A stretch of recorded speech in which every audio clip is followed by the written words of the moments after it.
Good time of day and welcome to the news this Fortweek, the amorphous blob of internet content designed to fill the odd-shaped gap between Ashley Mardell's styling snapback, Todrick Hall's musical ability, Hank Green's witticisms, and Markiplier's sensual, buttery voice. Unfortunately, I don't have any of those qualities, just the inability to tell a cohesive story, and so we here at the news this Fortweek are bringing you this.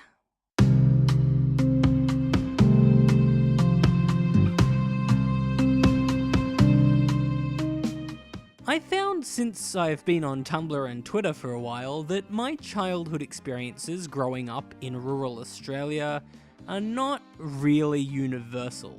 A lot of my American friends especially had different schooling systems, different home lives, different appendages, just little things like that. When I was a child, I had a tail, and it came with me everywhere I went because it was a part of me, and I lived in a city in the middle of Australia where everybody had animal parts as part of some international experiment by the United Nations.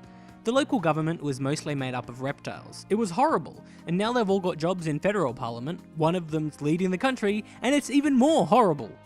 But when I was in school, the types of questions we got asked were hella different to what all of my online friends told me they got asked.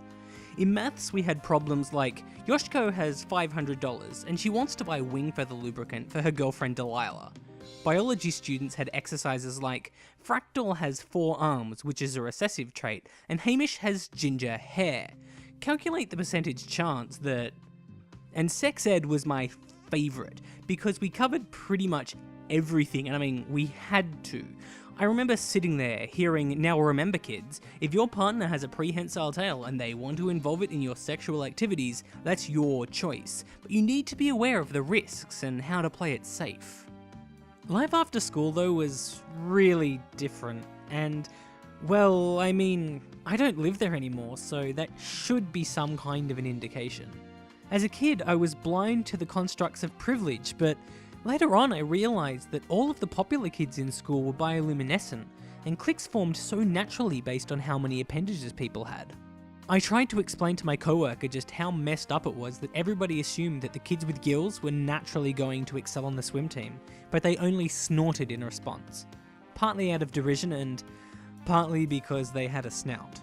And then finally I'd come home from work every afternoon and I would see my crotchety old satyr of a neighbour sitting on his front porch and sipping his sweet tea. Those web weavers, he would complain every afternoon, are dragging down property values in this neighbourhood and I will not stand for it any longer.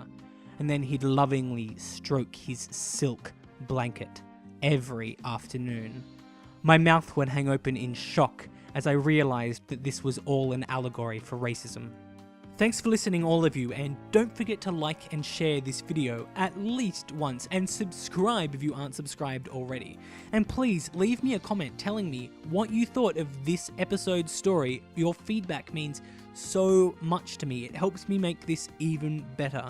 Until then, I will see you in 2 weeks for more of whatever just happened. Bye!